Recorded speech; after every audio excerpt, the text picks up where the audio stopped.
Hello. This new Steel Beast video series will be focused on the Camp Hornfelt package of scenarios. These scenarios, created by Gary Owen, are an excellent method of learning the ropes when it comes to leading a tank platoon. Therefore, this series will be oriented more towards the new Steel Beast player who has completed the tutorial scenarios, the tank range, and a game or two of instant action. While I will be using the M1A2, I will not be focused on any specific platform, but rather on the tactics, techniques, and procedures that, in my experience, a new player to Steel Beast needs to know. To start with, you'll need to download the Camp Hornfelt scenarios from steelbeast.com. Once you're at the website, you can click on Search, More Options, Files, and then type in Camp Hornfelt. Once this loads, you'll want to select Camp Hornfelt Series 1 through 7, and then click on Download this file. I'll also put this link in the description of this video for your convenience. Once you've downloaded these files, you'll want to go to Documents, eSim Games, Steel Beast, and then My Scenarios. Once there, you can drag all the scenarios from the downloaded file and put them into your Scenarios folder. In my particular case, I've got some subfolders, in this case Training, and then Camp Hornfelt, where I have stored these files. But the bottom line is that as long as you put the files under the My Scenarios folder, you can access them within the Steel Beast game and play them as required. After opening Steel Beast, you can dive right into the scenarios if you wish to do so. However, by using the mission editor, you can open each scenario and customize various aspects to get the user experience that you want. By holding down the Shift key and left-clicking on Mission Editor, I can select one of the scenarios from Camp Hornfelt that I wish to edit. Go ahead and click Open and wait for it to load. Now with the current scenario, we're looking at having 4 M1A1s, all wearing 1990s US camouflage with the standard Steel Beast call signs. I can customize this fairly easily. For example, I can right-click on my platoon, go to Set Unit Type, and change this to Leopard 2A4.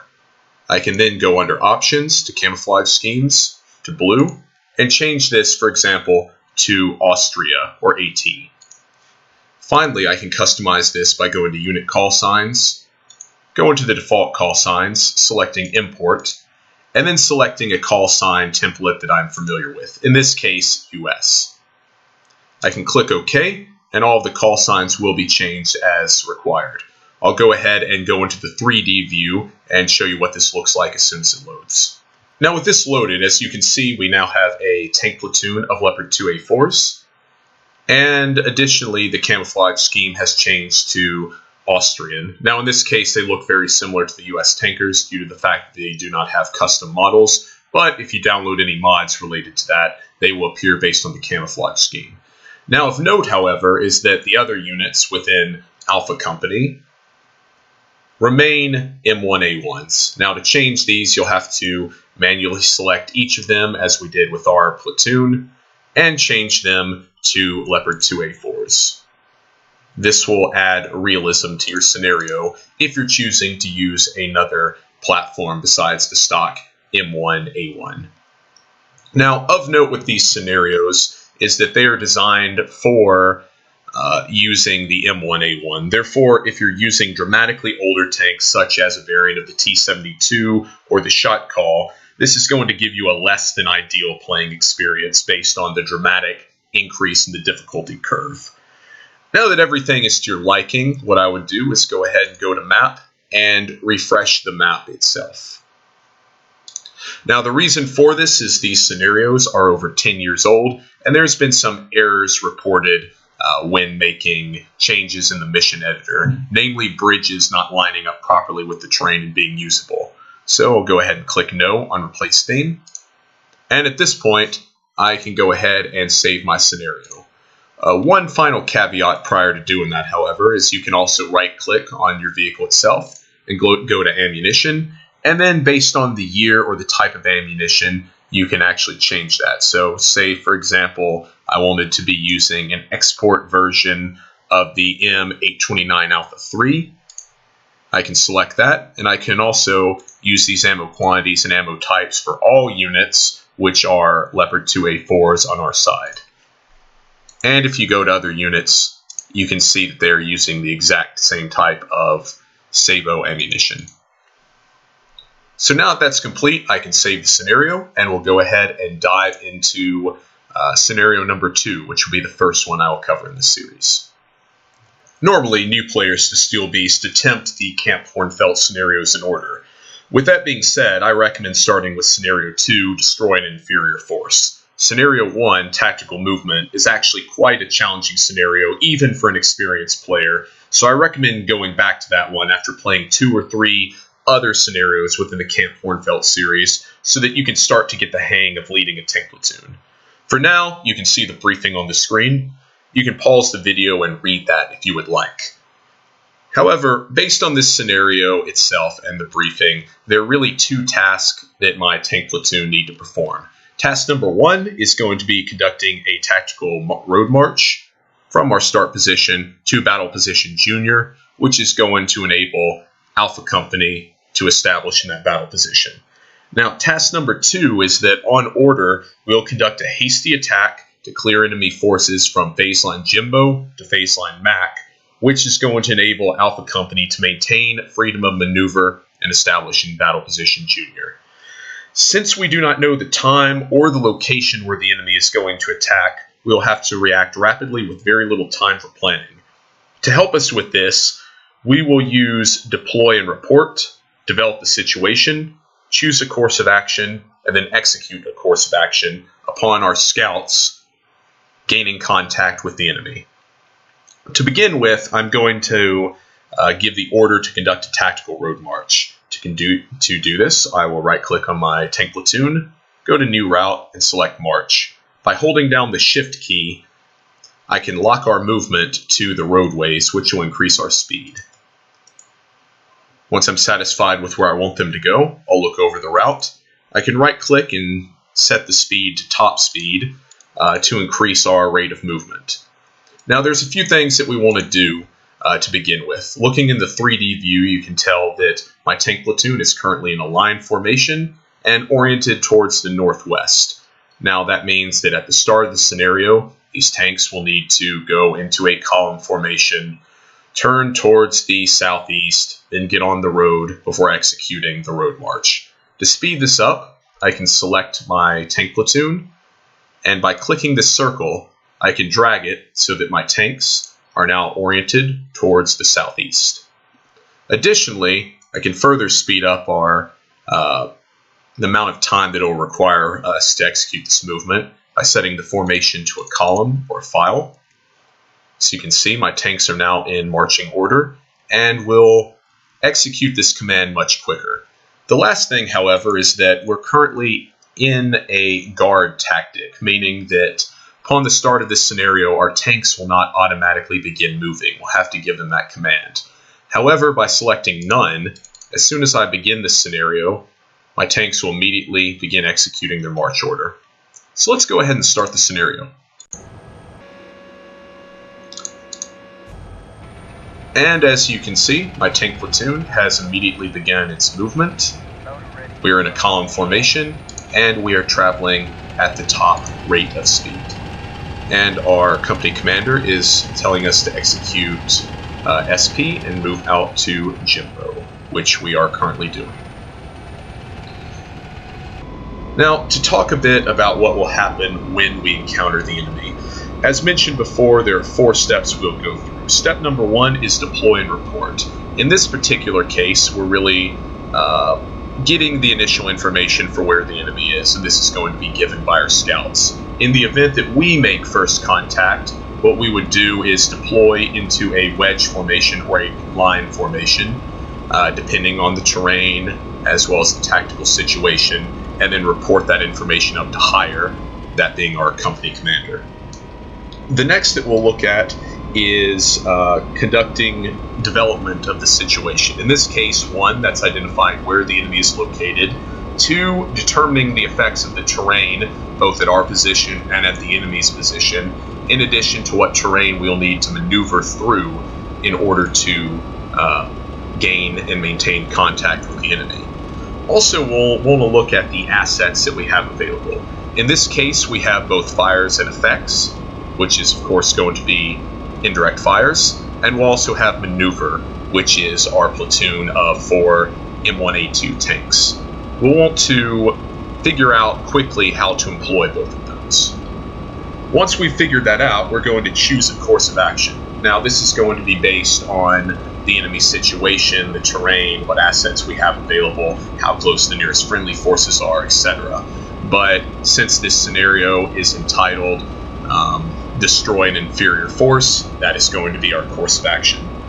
And with the course of action chosen, we will execute that course of action in a rapid manner and decisively defeat and destroy the enemy. So, heading back to the 3D view, you can see that we are having a nice little drive to the country. And I'll go ahead and go back to the map view, and by pressing F12, I can turn on time compression and go ahead and speed this up until we encounter the enemy.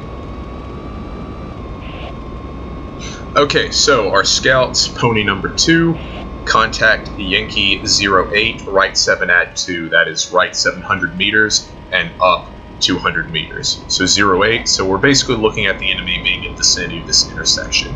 As such, I'm going to begin my maneuver towards there. The first thing I want to do is employ indirect. I want to do HE for personnel, overhead cover, 400 by 400 for length and width. And I want to put this at my command. Basically, the artillery will not fire until I tell them to do so. Now with that done, I want to go ahead and give a marching order. Try that again. Marching order up to the vicinity of Pony 2 so we can conduct a reconnaissance handover. Or more specifically, so they can conduct a reconnaissance handover with us. I want to go ahead and continue moving at top speed, and I'm going to set my formation to close.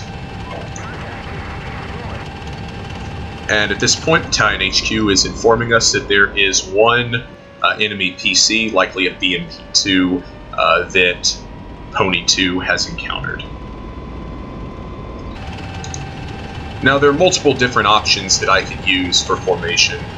To deploy in a more tactical manner, I can switch to either wedge or potentially line. However, based on the terrain that we need to maneuver through, there's a lot of forested areas both to our west as well as our east. And by moving into a wedge formation, this is significantly going to slow our speed down. Additionally, I'm not too worried about one enemy PC. My lead tank, my tank itself, can easily deal with them. And by maintaining a calm formation, we can focus our fields of fire to our flanks. So, based on my maneuver, you can kind of see this little keyhole area between the two areas of vegetation. My intent is to drive my tank platoon right through there, link up with Pony 2, and then engage and destroy the enemy. Looking at indirect fire, we have approximately 48 seconds before they will be locked onto the target, and it'll be approximately an additional 30 seconds after we engage. Now, based on the fact that our scouts are in a Humvee and they have not engaged, they have not been engaged by the enemy, I don't want to force them, them being the enemy, to move forward and possibly put the scouts in danger. So, what I'm going to do is go ahead and move forward, engage, and then upon engaging and destroying the enemy PC, I'll retrograde slightly from the engagement position and then call in indirect fire to ensure that there are no infantry remaining in the area before we move in and visually clear the area. So at this point I'm going to continue moving forward, and right now we're close enough that I feel we can move into a wedge formation, and I want to keep our formation close. Again, I want to try to prevent our forces from straying too far into the woods and significantly slowing us down. There, of course, is our scout, Pony 2. And we're going to maneuver forward at a slow rate of march until we're able to determine where the enemy is located, as our forces deploy into a wedge position. I'm going to stop here, and there he is. So at this point, I can go ahead and engage from the gunner station. And that's a good hit. Enemy is mobile. May have blown off their track, can't tell. We'll fire again. And that is 2 good hits. I feel confident in moving forward. And at this point, one of our vehicles has gone ahead and popped smoke based on encountering that PC. I'm going to move forward and assess to see if the enemy deployed any dismounts, which at this point I do not believe that they did.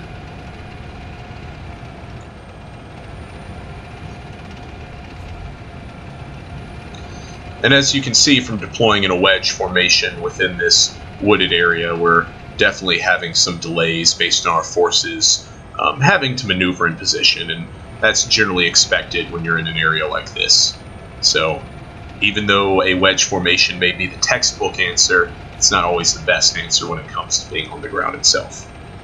Now I'm going to go ahead and, using my CITV, conduct a quick scan of the area. And bottom line, I'm not seeing anything of note. So at this point, I'm going to go ahead and, as it says there, use trigger number 1 to report the area as being clear. And we are a go at this station. So upon completing the mission, you of course get an overall summary. In this case, we engaged and destroyed 1 enemy vehicle. The enemy lost 1, they gained no kills, we had 100% hit percentage. Yeah, great, awesome stuff. But the really valuable portion here is the AAR process itself. Here we can start back from the very beginning of the scenario, and we can look at different things such as where the enemy is located, and what I particularly like to do is find out what the enemy can actually see. So at this point, the enemy has identified our scout several times, it looks like. And at that point, they simply died after just identifying one of our tanks. And additionally, you can go to specific events here and find out what all of these rounds did. So our first round, as you can tell here, impacted slightly right of center and ended up actually destroying the right track on the BMP-2, with the second round hitting forward of center and ending up destroying the vehicle completely. As you can tell, this is our tank as it made the shot.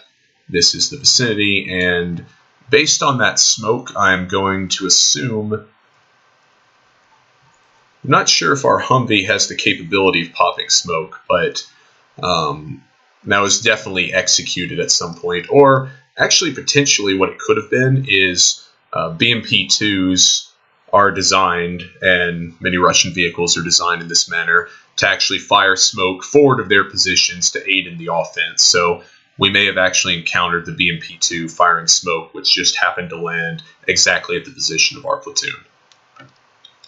So that's the first mission of Camp Hornfelt. If you've got any comments or questions, please leave them below and I'll answer them. And also, based on your questions, I may make some additional supplementary videos on this series to dive a little bit deeper into specific aspects that may otherwise not be covered within the Camp Hornfelt scenarios. In the meantime, thanks for watching and have a great day.